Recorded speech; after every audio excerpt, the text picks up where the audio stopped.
In this lecture, we're gonna show how to work with sub-assemblies. So here on the left side, we have assembly file that consists of two parts, part 1 and part 2, and we can rotate this green part around this part here.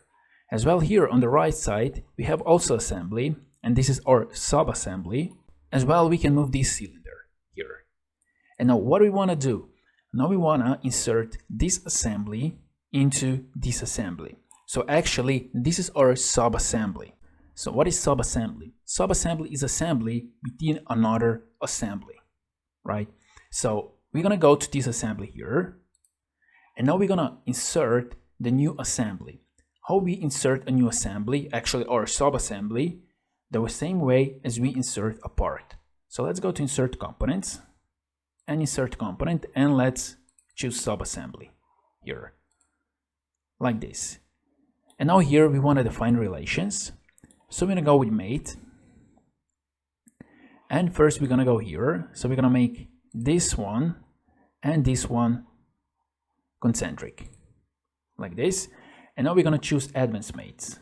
So we're going to choose a width, and we're going to choose this face and this face and this face and this face here, like this. Now let's click OK.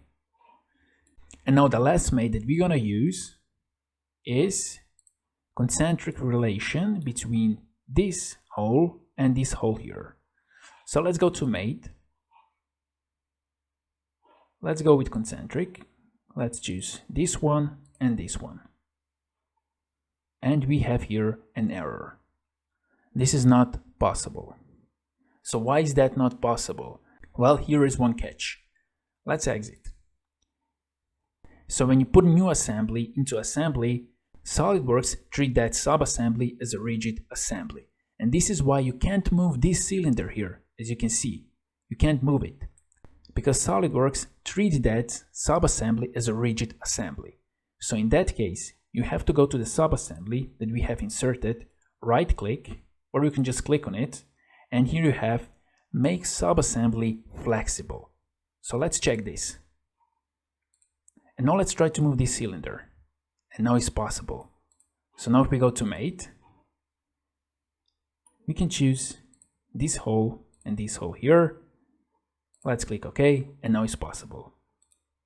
Like this, and now we have our new assembly.